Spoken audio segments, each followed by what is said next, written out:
What led to the decision for you to stop drinking? Uh, I was tired of lying. I was so sick and tired of lying. Um, I was tired. I'll tell you. Mm, I was living a complete lie. You know, we had this beautiful home, beautiful children. Um, just everybody thought we had a beautiful life. Um, and it just made me sick. It just mhm, made me sick because I was so unhappy. I was living a total facade.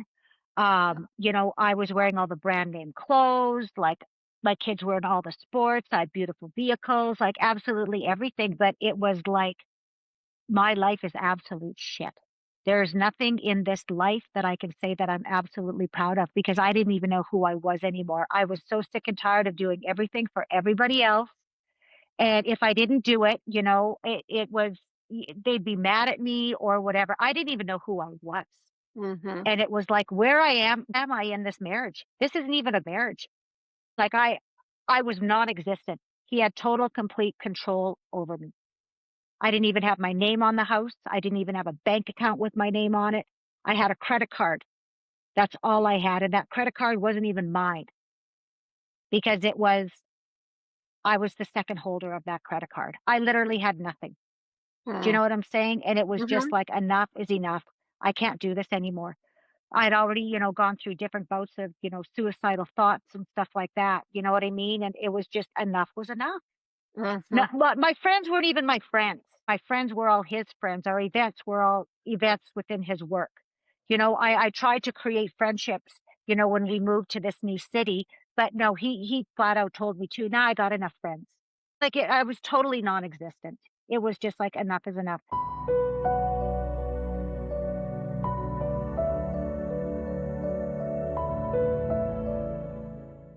What if the trauma you've been trying to escape is actually the key to who you're meant to become? At 4 years old, Shannan Kym lost her father to suicide, and the violence that followed shaped a childhood of fear, silence, and survival, patterns that later turned into addiction and self destruction. But what she discovered in facing that past didn't just break the cycle, it became the foundation of her book, Find the Answers Within You, and a path that may change how you see your own story forever. Now, before we begin, if you're here because you're seeking truth, understanding, and a deeper relationship with your own life, make sure to subscribe and share this episode with someone who may be in a moment where things feel unsettled inside. Every conversation here is meant to offer perspective, support awareness, and remind you you're not alone. Welcome, Shannan. Thank you so much for being here. Thank you for having me. I'm Oh, excited.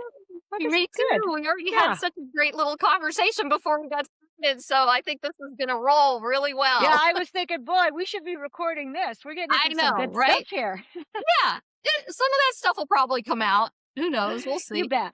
You bet. So, Shannon, can you go a little deeper into what you've lived through with trauma and alcoholism and any other part of your story you want to share, and how that experience shaped the work or perspective you bring into the world today? Well, what I'm going to start with is I will start, with a brief outline of what my life was actually like growing up so then people can understand, where I come from and that. Mhm. I I am basically I was brought up in a household where addiction, mental illness, and abuse was normalized. And the addiction actually happened within my family even before I was born. My father basically had the addiction, and then from the addiction of alcohol, he ended up having mental illness, which is extremely common when it comes to that. And then he abused my whole entire family. I'm the youngest of 8 children, and I have a half brother as well. And he abused every single one of them. But the individuals that got the brunt of the abuse was my mother and my oldest brother. And then when my father ended up committing suicide, my oldest brother is the one that basically took over the role. And I mean the exact role of my father. So being abused and all of that was normal. And so what my brother did is he helped my mother raise us children, and then he continued on with the abuse. So growing up, from like I'm talking a toddler, I was told I was dumb, I was stupid, I was never going to amount to anything. And when you're told that almost on a daily basis, you don't realize it, but it's locked into your subconscious.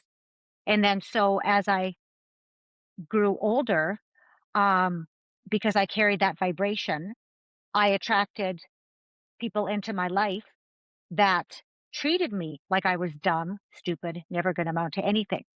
But of course, I didn't realize that, right? So in my early years, I became a people pleaser. I became a chameleon. I attracted all of these negative people into my life.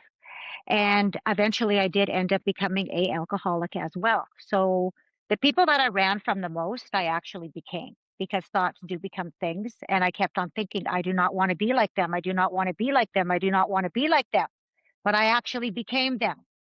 I became an alcoholic. I didn't become physically abusive, but I did become mentally abusive to the people that I loved. I did end up marrying a narcissist. I had 4 beautiful children. And basically, what ended up happening is I had my spiritual awakening on August 17th of 2019. And that was when I woke up that morning and I literally said to myself, how in the hell did I get here? Because I had been to a treatment center prior to that, and then I quit drinking completely for a year, and then I went back to the cycle, because I there was so many things during that time that I had triggers, I didn't know what triggers were, so all of these feelings and emotions were brought back up into my life, and that's why I ended up going back into drinking, but, it was during that time of my awakening, I was like, "How in the hell did I get here? Like, this is absolutely ridiculous," and by me saying that asking myself that question, that really got me curious. Well, how in the hell did I really get here? And then the more curiosity I had, the more questions I asked myself. And then from those questions, I started to get the answers, and all of the answers came within me because it allowed me to really look back at my past. Like, why did these certain situations happen? Why did I marry a man like this? You know, I started to really speak my truth and live my truth and step into my power of like I am not happy. Like I'm sick of living this lie. And I also discovered my why I wanted to change and I wanted to become a good mother. I needed to break that cycle that was happening within my family because all of my brothers and sisters, there's all of us have some sort of addiction, mental illness. We've all endured abuse. It's now gone down to all of my nieces and nephews, now into my great nieces and nephews. And I needed to save my children. I had to stop it with me. And I didn't care what anybody else did in my family. That was totally up to them. That's totally their journey. And I totally changed. I changed my life. I changed my children's life, and I'm living an amazing journey right now. Absolutely love who I am. Yes. Yeah. Yeah, So that you was my are. life, really. I can really go Yeah, into depth with everything, but we would be here for a week. I already, yeah, that's my line. You can't steal that from me. We would be here for a week. Yeah, it's already here. Yeah, so thank you for sharing that. I had a couple of questions or things to add to what you were saying or ask. One of the things I wanted you to talk about, you had mentioned about the weight that you gained and how that experience helped you to recognize that it turned out not to be the weight that was the issue, that it was the trauma. Can you go a little bit into that Yeah, here? absolutely. Yeah, absolutely. So when I had basically hit rock bottom, I was to the point where I had gained 80 pounds. And, through my journey, I'm only 5'1". I'm just a tiny little person, you know, I weigh 120 pounds, I'm physically fit, all of that. But when I had gone through that process of, like, really going through my darkest days, I had gained so much weight. But what I realized is I it was all of the energy, the toxic energy which was locked within my body. So I was one of those people that I had a cupboard full of fixed me's, and what I mean by fixed me's is I did Ideal Protein, I did Weight Watchers, I did every diet you could possibly imagine, and it would work temporarily, Mhm. but the weight would always come back. And I could never understand why until I actually could understand vibration and energy. So I had to release all that energy within my life, which was everything that was consuming that was not in alignment for me to become that person that I was meant to be. And that was people, places, things, environments. That's what it is. So when you go through a transformation in your life, that means everything. And that's exactly where I am now. There's not one thing that I have brought forward into my new life. I had to release my narcissistic husband, his entire family, all of my friends from my past, like all of my entire family. The only thing that I brought forward into this new life of mine is me and my children. And just by releasing all of that energy in these individuals, I have the most amazing and beautiful life because now anybody that comes into my life, they are there to support me, love me. They want to see my success. They are inspiring me. They are inspiring my children. I am walking into rooms that I never ever thought possible. And in order for me to do that, I also have to change the identity of who I truly am. And now Exactly. I've literally stepped into my power. Exactly. Thank Yes. you. Thank you for Yes. that plug, by the way, because that's the uncover the truth of who you are is my byline for this podcast. So you Well, and I nailed it wanna right there. and Yeah, I wanna go a little deeper with this. It's something so simple that people are really gonna relate to. So, I'm Shannan Kym, but Kim is not who I've created Kim now. Kim is the greatest higher version of who I am right now. Like you're looking at a woman that's successful. She's powerful. She's going places. She's a good mom. She's a freaking rock star. That's who Shannan Kym is. And like prior to Shannan Kym existing, I had said to my children about 2 years ago, I said, guys, I'm going to change my name. And they're like, oh, are you going back to your maiden name? And I'm like, no. I said, I am going to step into the person that I always meant to be.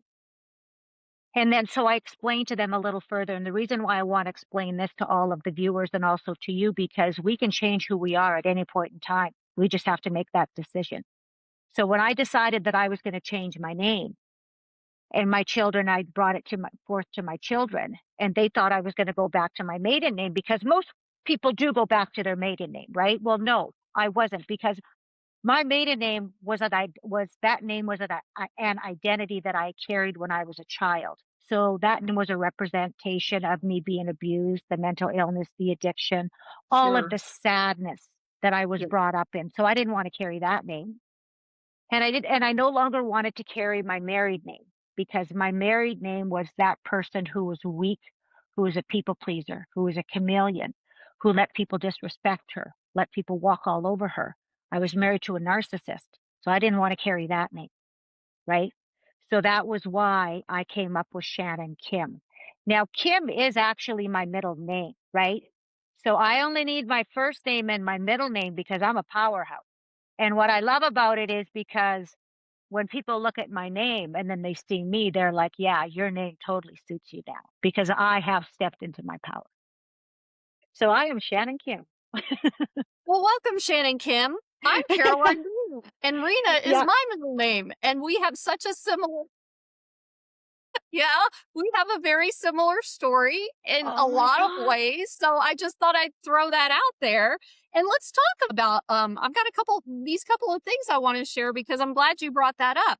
Our names create a vibration, Totally. and my first name, I can't remember. It has to do with God, but I can't remember exactly what, and my middle name is Joy.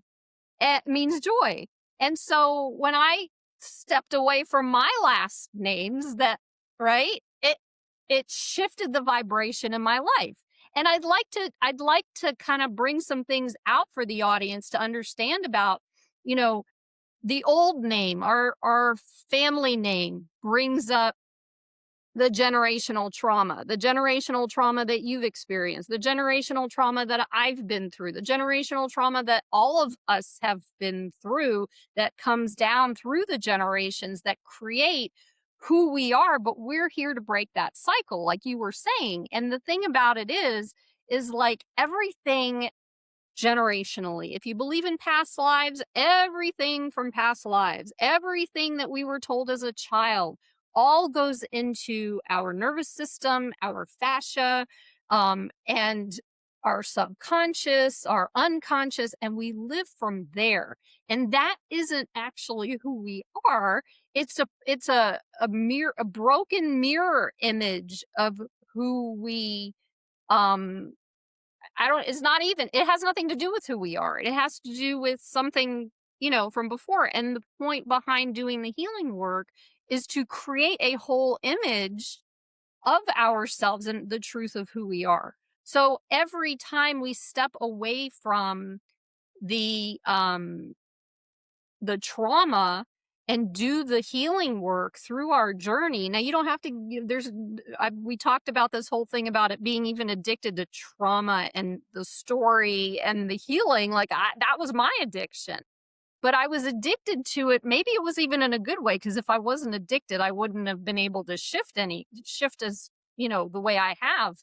Who knows? I don't know that, but everything is related to everything else. So when you hear we are all one, that's where everything's related to everything else. We're connected.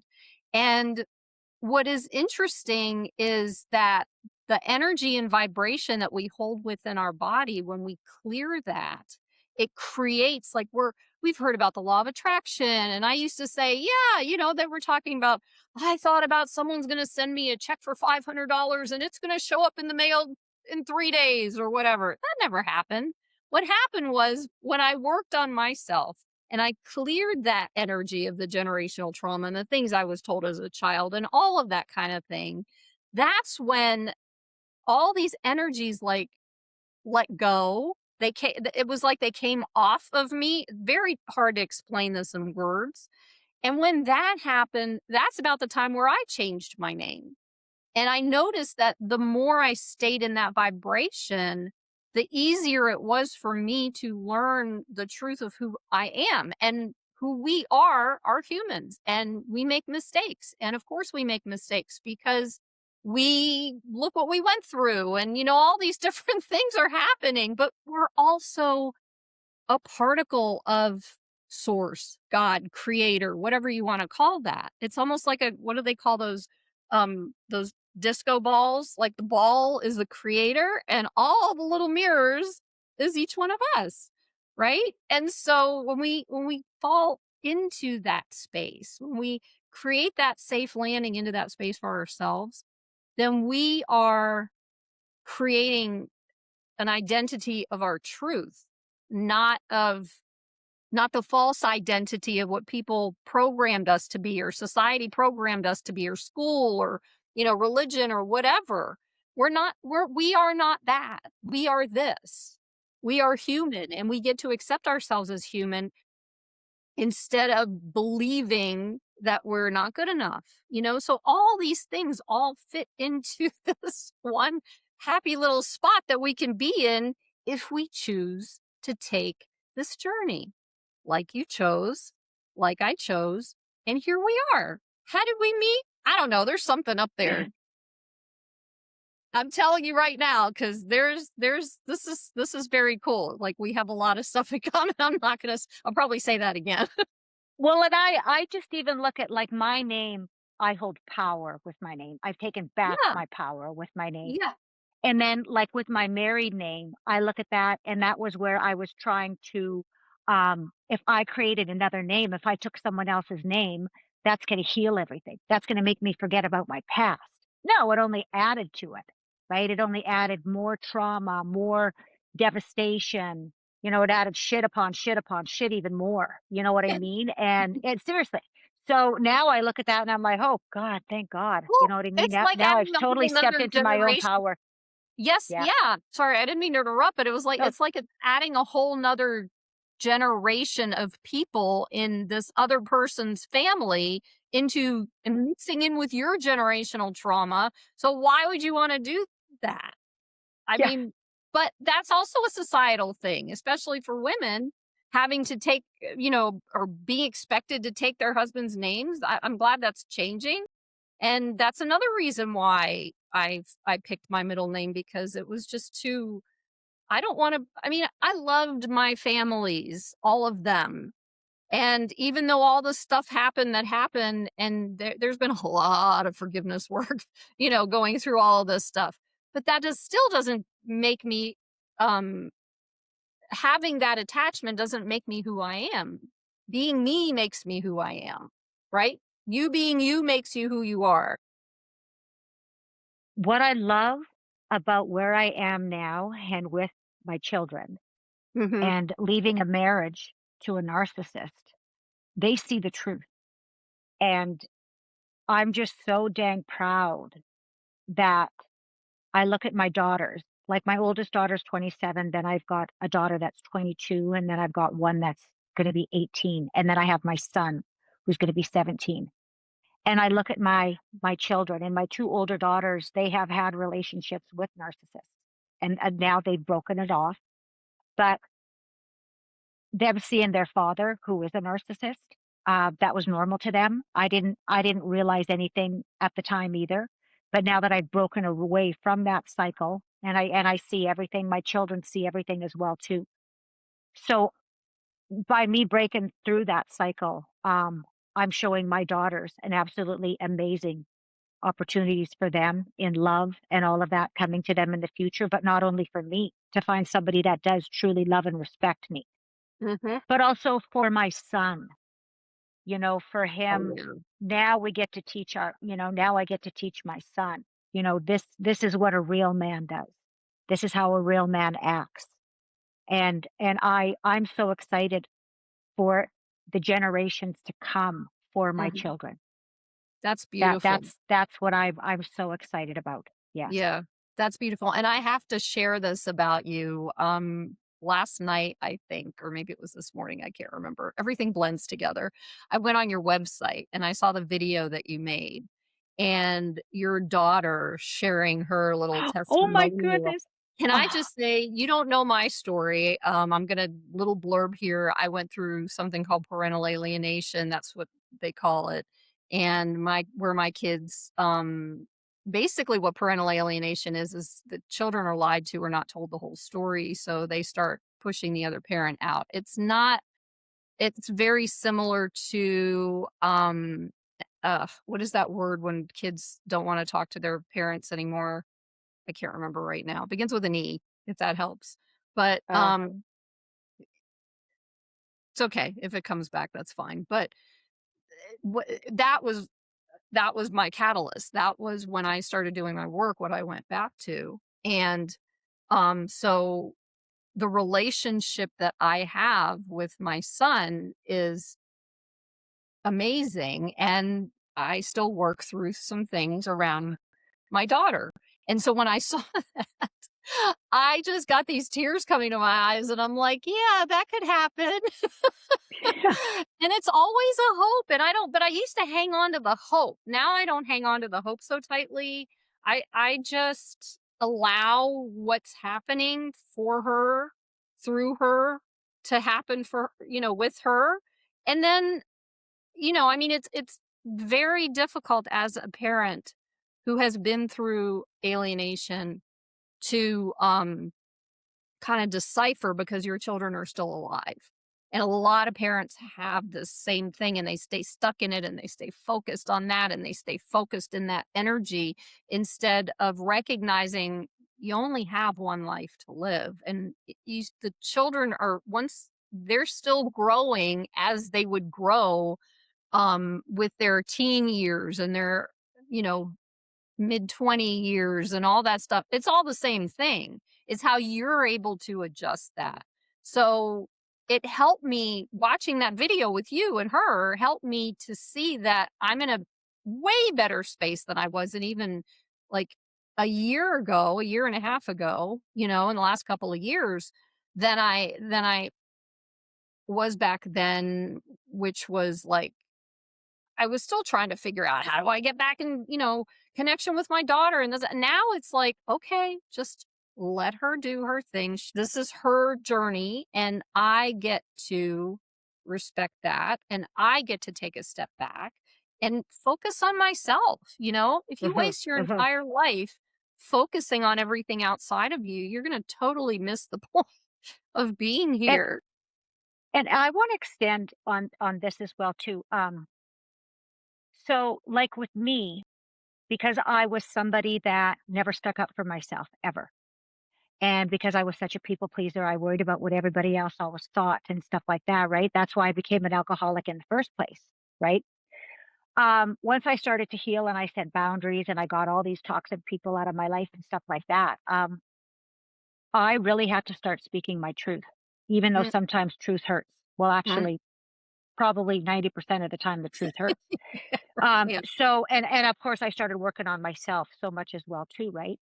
But that, like, that's the biggest thing is I speak my truth, and I'm not going to sugarcoat things. Mhm. Like anybody can ask me anything about my marriage, my whatever. I will tell you that because I literally have no shame anymore at all because I am speaking my truth and I know that I'm here for a purpose. I'm here to help women and to go to help them through everything that they've gone through like I've gone through, like I've lost a baby, like I've lost so many things in my life. But that's one thing I've always said to my I thought with my parenting now is I have to speak my truth. And we're all on a journey, and whether or not they wanna listen to my truth, that's really up to them. And they see what took place in the marriage. They see the aftermath of what's happening now in the marriage, but the truth will always come out no matter what. And there are times too where they don't wanna hear what I have to say, but that's okay. That's okay. But at least I spoke my truth because when I speak my truth, I'm healing. And when that happens, the healing around me is going to happen. And it is happening with my children, Yes. very much so. Like I'll be honest with you, with my oldest daughter, it has been quite tumultuous, but at the same time, she's seen me the most in my addiction. Like she was old enough, like she was 16 years old. So that was really hard for her. But at the same time, too, she was groomed. She was groomed by her narcissistic father, right? And then so she started to treat me like her father, right? And then so but now that I'm changing, she's changing as well too. She's starting to see things, right? And I want my kids to love their father. Of course I do, right? But they've also got to see the good and bad in both of us. You know, Right. that's all a part of the acceptance. Right. And, you know, that's I've got a different relationship than their father with their father than they do, you know. And their relationship with their father is really none of my business now, right? Um, but at the same time, I'm gonna be there to support them no matter what. Yeah, I hear you. I hear you, sister. Yeah, I hear yeah. you. I want to ask you a question because we've been talking about addiction, and this is part of Mhm. your story. It's part of my story Oh, in different yeah. ways. But and I don't remember if we talked about this part or I read it, but you describe addiction as a dis-ease, let's call it that. Would you shed some light on the role of how low vibration in addiction and destructive emotions like fear, anger, depression, anxiety, shame, guilt, all those things that you and I have been through? Can you shed some light on that, how that works? The low vibration Oh, piece? okay. So we've heard for years that, addiction is generational. Um, But I don't believe so much that addiction is generational. What I truly believe is vibration is generational. So the addiction aspect in my household started because there's such a low, but there's actually a vibration chart. You can Google it, whatever. There's the vibration chart. And what I was born into was the lowest vibration. The lowest Shame. vibration that I was born into was fear, shame, anxiety, depression, all of that. Right. And you can feel the vibration. Like, if you walk into a room of somebody that had just, been fighting or whatever, that's the lowest vibration. When you walk into that room and you had nothing to do with them, you can still feel it, right? So imagine being born into something like that. So when you're walking into that room, you're actually coming through the womb, but you actually feel the vibration even in the womb because my mom was enduring all of that fear, anxiety, all of that. So I was born, I had lived, I was growing in that vibration. So when I came out, that's what I was brought into. So of Exactly. course, what's going to happen? The vibration's not changing. The only way that the vibration can change is once I have the awareness, once I have the control, once I understand energy and vibration. That's Mm-hmm. why on August 17th, that was when I was like, no, I'm stopping this. I was having the awareness of what the vibration was I was actually in, Right. because that vibration carried on all through my childhood, my teenage years, my 20s, 30s, 40s, into my 50s. I married into that vibration, right? So it was at that point in time, I'm like, no, I'm not doing this anymore. And the only way you can change the vibration is because you elevate, have the awareness. It's like, no, there's things better out there for me. You are what you attract. I attracted all of that chaos and all of that, the addiction, all of it. It was already there. So of course I'm going to become addicted, right? Right. So Of that's course. why, I met a narcissist. He's all in that low vibration. His family's Mhm. all in that low vibration, even though they don't realize it, right? My generations to come, if I didn't stop it, my children would have addictions. That's why my nieces and nephews all have addictions. They're still in that low, low vibration. Now I'm in a high vibration.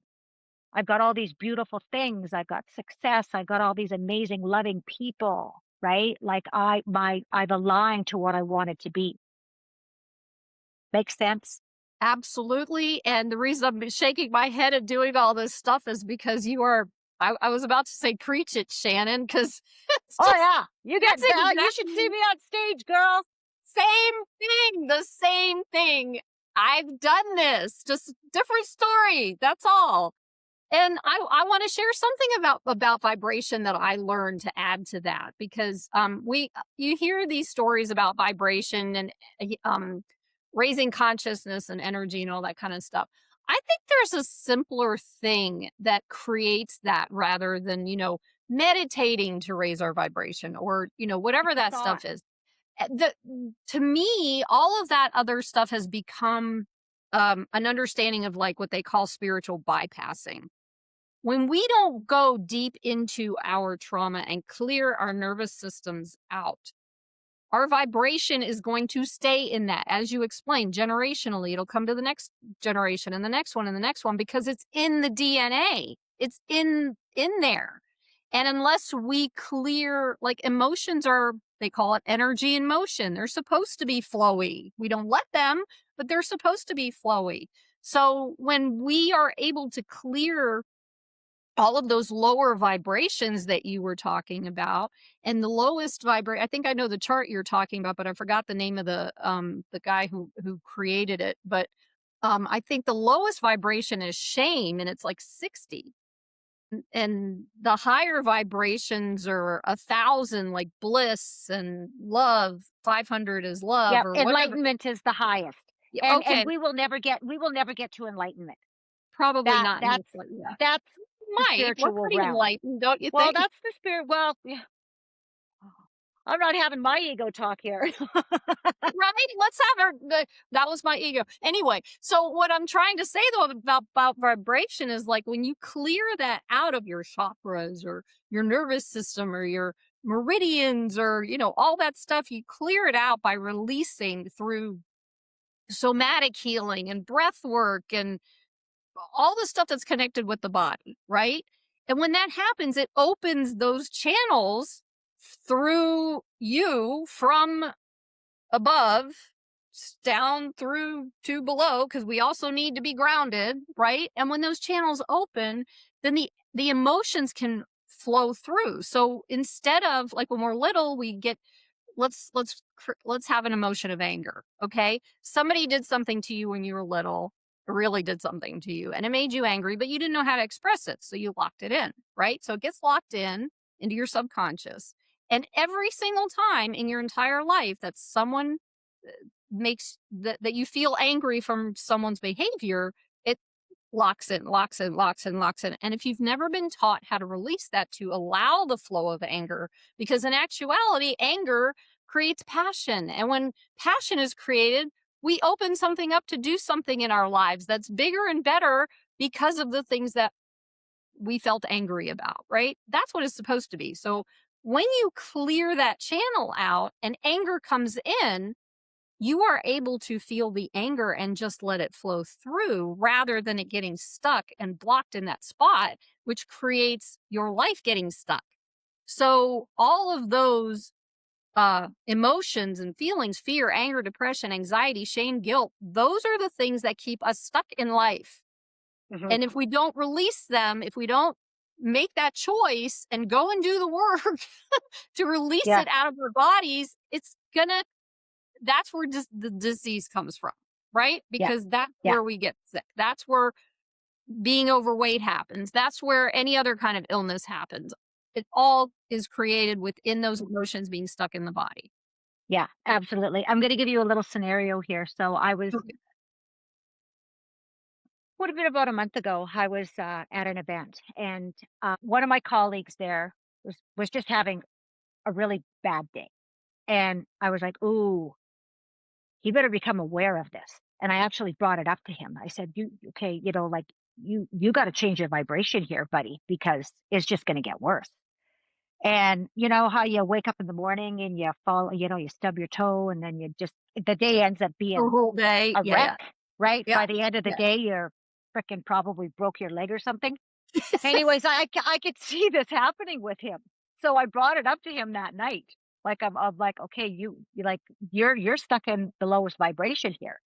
And he's like, no, no, no, no. Well, be danged. Over the next 3 days, I could see him decline, decline, decline.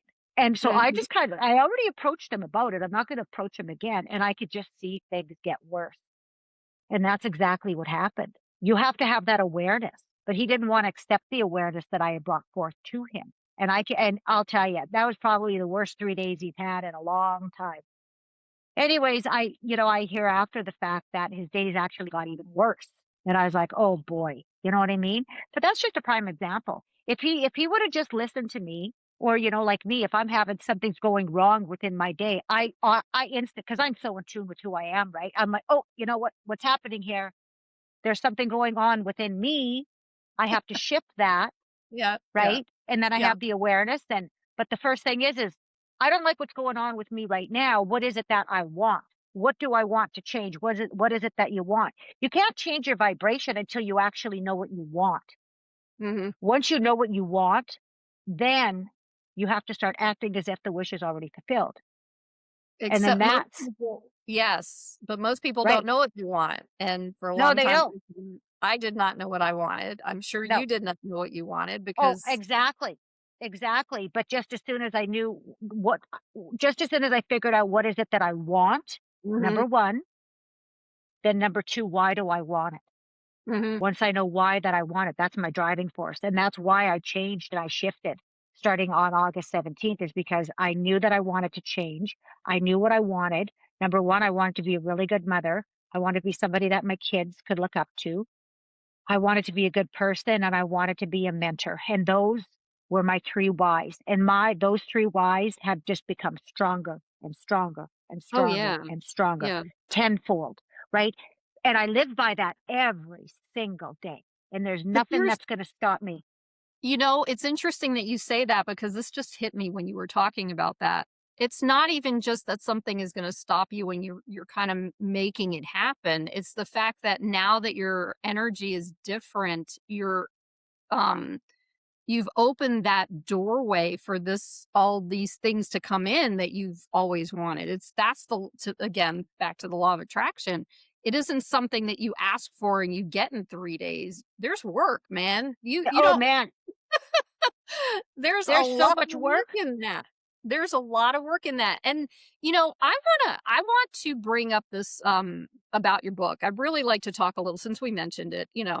Um your book is called Find the Answers Within You. And that's huge because I know this. When I'm going through something similar to what you were just talking about, I don't ask anymore for the why. I ask, what is it or what is the hang on a second.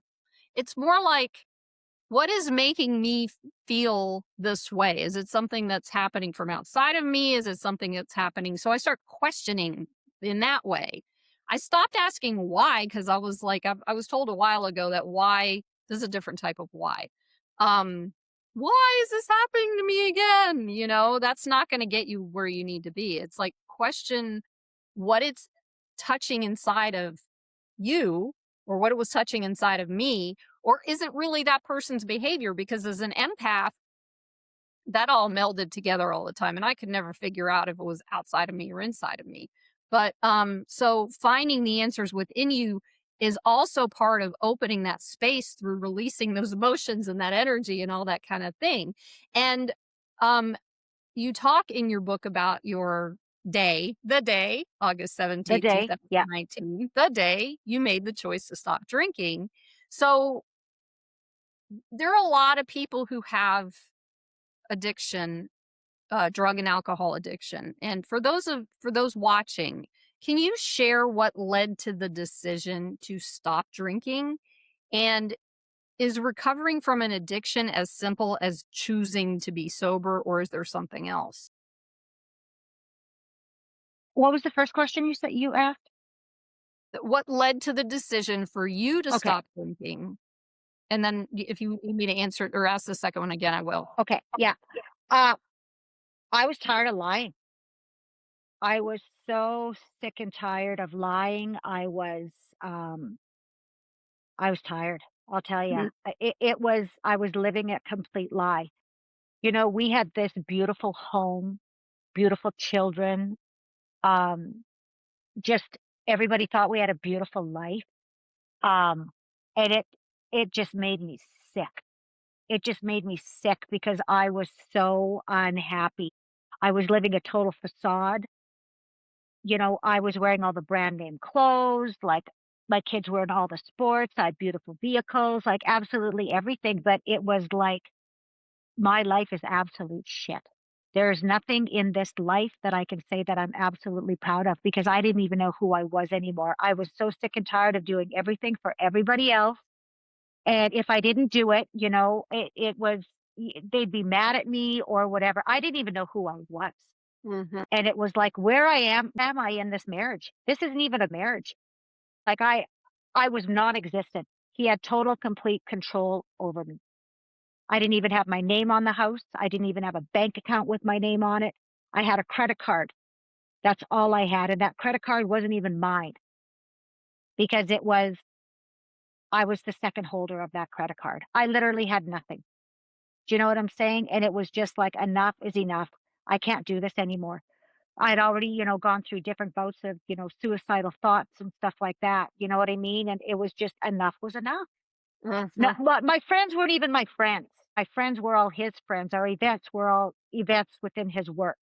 You know, I tried to create friendships, you know, when we moved to this new city, but no, he flat out told me to. Now I got enough friends. I was totally non-existent. It was just like enough is enough. So that was why I wanted to change because I needed to start taking my power back. Right? I was just I lost myself. But then mm. again, did I ever really know who I was? I didn't. Oh, yeah. I never did. I never did. So it was, I gotta change this now or I'm gonna be dead. That's exactly what it was. I have to Mhm, change now or I'm gonna be dead. And then I looked at my children too, and I was like, "God, do I want my children to have this exact same life? No, of course I don't, because they would have. Absolutely, they would have, you know?" And I was looking at my husband's side of the family too. They're a high functioning alcoholics. You know, they're living in denial. You know, they're the type of family, you know, that, um, be in that role of being in society is extremely important to them. I was to the point where I was sick of playing that role. I don't give a shit who the hell I am. You know, like enough is enough. You know, I don't want to be a pillar of society with the way that I feel right now. That's bull. mhm. This is all Yeah. a complete lie. And if you guys want to continue on with this lie, you go right ahead, but I'm not going to be a part of it at all anymore. Yeah. Shannon, Shannon, welcome back to your life. Thank you very much. You're welcome. That's wow. That's And of huge. course, the more I spoke my truth, the more they didn't like it, but I didn't give a shit anymore. And why don't people not like when we speak our truth? Well, people really like me now when I speak my truth because they No, I'm want to be talking like about the me. family. I'm talking about Oh, the yeah, family. yeah. Well, Why then, don't they well, work when we speak our they have to truth? face their own truth then, right? Because Yeah. they it's so much easier to live in denial and sweep things under the rug, Mhm. have this persona about you and, people looking up at you and thinking you got the perfect life and all this other stuff, right? It's so much easier, but actually it's so much harder. It is It is. so much harder. What's so crazy about all of this is, again, we're programmed to believe these things about ourselves. And we're programmed to believe that we're not good enough. And so we fall into the trap of doing that because we don't feel good enough. So we've got to prove ourselves to everybody, showing everybody how amazing and wonderful we are. But guess what? I don't do anything like that anymore. And I've got more people than I've ever had in my life recognize I that know. I'm amazing and wonderful. And I'm like, whoa, including me now. And I've learned too that all of the brokenness that I had within me, like that's where my purpose lies. Was Yes. my mess mattered. Your Yes. mess mattered. Everybody's mess out there matters, but we're told to no, hide it, hide that. You know, like all of my pain, that's where my purpose lies. And from me drawing out that pain, that's where I'm helping others. That's so Well, important because our purpose is yeah. in our pain. And, Yes. I can look at myself in the mirror and be so darn proud of myself now and be like, man, like you've gone through hell and back. And for somebody like you and I that we've hit literally rock bottom and we've risen from that, nobody can knock us down. Mhm. Nobody can knock us down ever again because we've been there. We know what it's like. We've had the strength and the endurance to get where we are now. And Hells that's why yeah. we're here is to help others. Totally. You Yeah. got it. Yeah. And adding to the piece about the purpose is in the pain. I The only way to work through that is to feel your feelings, and we are trained in not doing that. So it's almost like when we recognize that this is what we can do to help to heal our lives, but we also have this other thing running alongside of it saying, but no, don't do that. You're not allowed to show your feelings and you're not allowed to, whatever. That's when we get to take that one moment like you do when you chose to get sober. It's like the awareness of that. It's like, I am sick and tired of being sick and tired, and I don't Yeah. want to do this anymore. And I'm going to do whatever the heck it takes to make this my life and not someone else's anymore. Right. And it's like, even if it takes, like, I share this story all the time, but it's one of my favorite ones. And it's very short. But when I left my last relationship back in 2021, I moved temporarily to Central Florida. I was living in South Florida.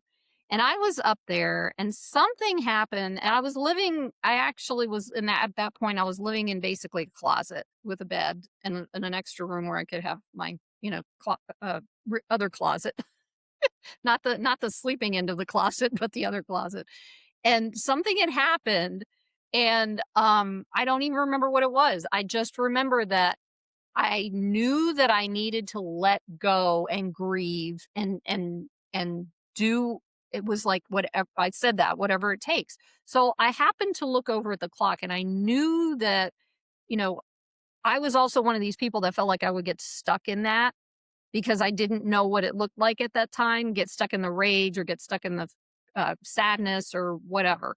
And I looked at the clock and then I'm just like, all right, fine, let her rip. And I just cried and cried and cried and cried and I did the whole thing. And sure enough, when I got done with that, for me, it lasted 6 minutes. And I was like, well, if I can let go of years worth of whatever, fill in the blank, if I can let go of years worth of this in 6 minutes, imagine all the other stuff that I can let go of because it doesn't last forever. It just takes the time to get out of your system and then it's done. And it doesn't come back that way ever again. And people are so afraid to do that. And they don't use that as a mechanism to get through that pain to find that purpose of who they are. And I've also that's always been a big one for me. And then the purpose piece of it. I think the way we live our life, uh, and I think Carl Jung also mentions what we're doing in healing is the purpose of our life. And whatever we enjoy doing or our gifts are part of that purpose. Mhm. And I Mhm. just find all these different ideas very interesting and they fit in so well Mhm. with what is happening, what I'm doing, what you're doing. So I wanted to share that because a lot of times people feel like they're going to be stuck in it forever and they're not. You're not. You just got to let it. And it's Well, not the easy. biggest Yeah. yeah, like the biggest thing with me, with my transition too, and me transforming was, I had to take ownership for everything. And Mm. yeah, I made a lot of mistakes in my life. There's no question about it, but I took Mhm. ownership. And the more that I took ownership, the more that I could set boundaries. And the biggest fear that I always had was, what happens if my husband's not going to love me anymore? Once I started to take ownership, but you know what? As I became stronger, and I didn't know that he was a narcissist. I didn't know he was a narcissist up until like the last few years, right? Because I'm still healing. And like we'd gone through therapy, everything, but I was always told that everything was my fault. So I actually really truly believed it. And that's why I started drinking, because I never felt worthy. I never felt good enough. I always thought, okay, when is it going to be my turn in this relationship? Well, it came to light that it was never going to be my turn in the relationship, right? So once I started speaking my truth and um then things were starting to reveal to me. I was no longer in denial anymore. Yeah. And it was like, that was when I realized, like, oh my God, because I thought he loved me. No, he didn't. He was controlling me. I thought control was love, Mm. but that's not how it is, No. right? Right. You know, And the and only and then person and the then once narcissist loves is the narcissist. They don't love yes. anybody else. They can't. Well, they It's well, they don't even love themselves, right? well, right. Yeah, and so it just all of this just became so I could see it for what it really, really was. And then it was like, wow, like Yeah. it's just so unbelievable. And still to this day, it's very shocking to me that I was in a relationship for that long and that I put up with this. But at the same time, I know I have to go through all of that to get where I am today. Mhm. So really, in an essence, it is a gift because now I'm helping like women out there like crazy. And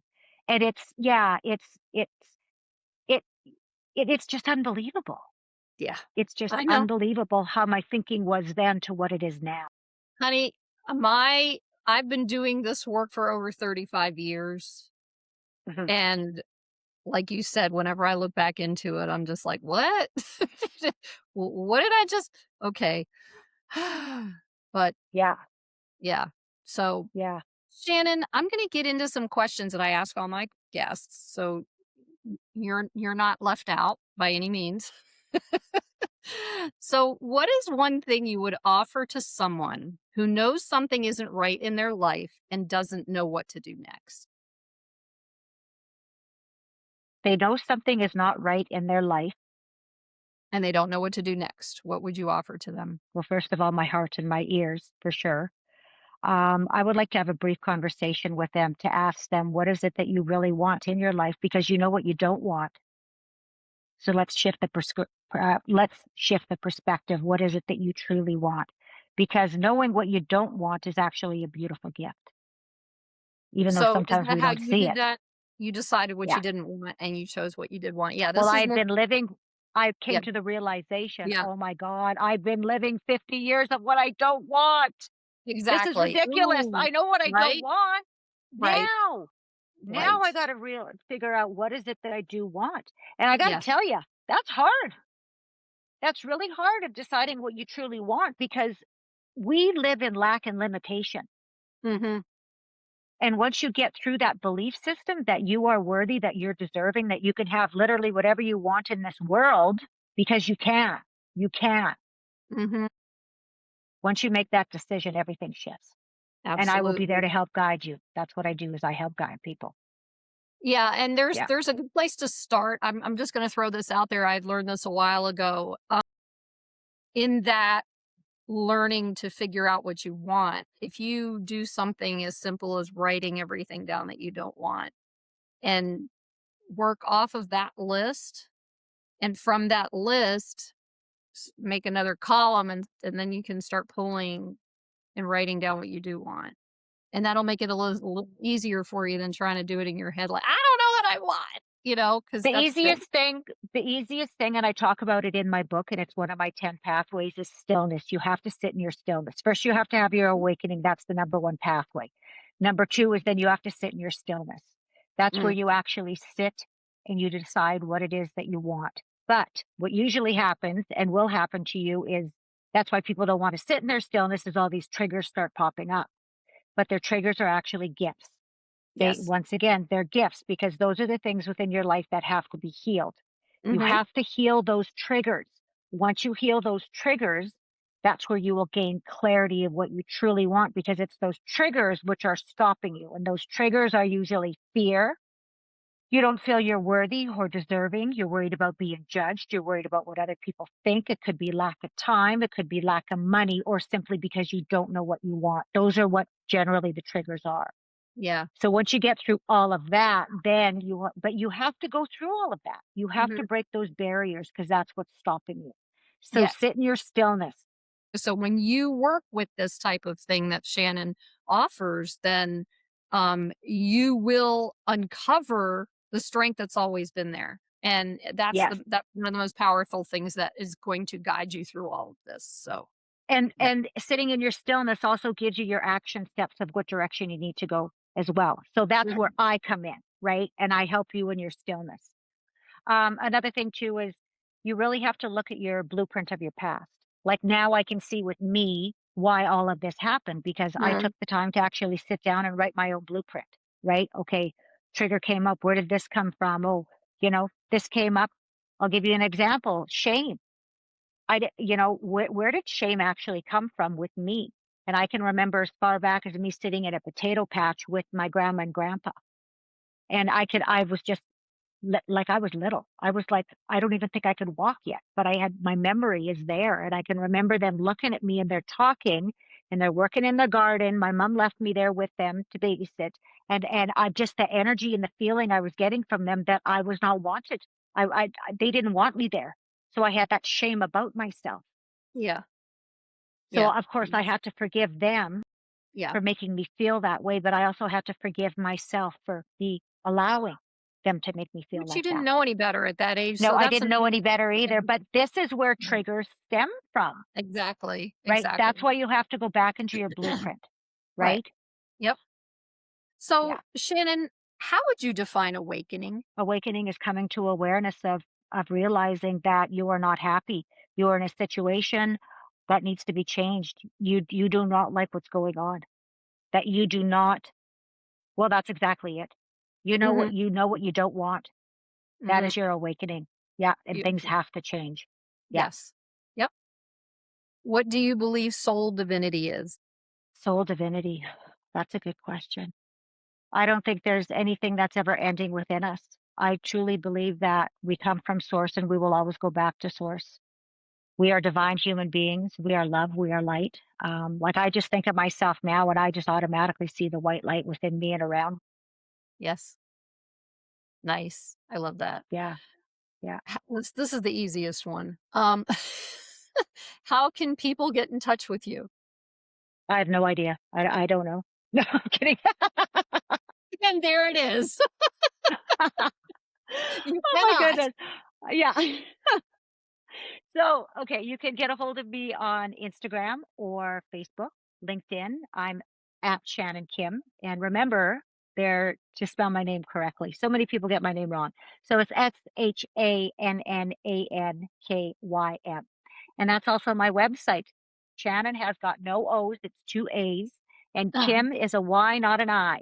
There it is. And then, yeah, there it is. And then my website is shannankym.com. Yeah, and you can Beautiful. reach out to me there. Yeah. This Okay. was so awesome. This was so fun. Thank you. And I have one more question to ask you. Is there anything else you'd like to share with the audience before we wrap up? Aside from the fact that this was awesome and wonderful. Okay, go ahead. No, I want people to know that if you have total belief and faith in yourself, you will have fulfillment in all areas of your life. And the reason I say that is because I really am living proof. I have so much faith and belief in who I am. And once you do, you become totally unstoppable. There's Mhm. nothing that you can't do. And I know that. Mhm. And I Mhm. know that. And that's Mhm. what I'm teaching my children too. And their lives are changing. Yes. Amazing. Yeah. Amazing. Yes. Yes, yes, yes. Thank you. Thank you. So, Shannon, I am so grateful you brought your story into this space today. You've reminded us that even what once felt impossible to face can become the ground where something new begins and where our own truth can finally come forward. And to our audience, may this conversation remind you that what you've lived through may hold more meaning than you've allowed yourself to see. Thank you for being here with us on Awakening Soul Divinity. Thank you for being here. Click on one of the videos below to keep going on your healing journey. And don't forget to subscribe.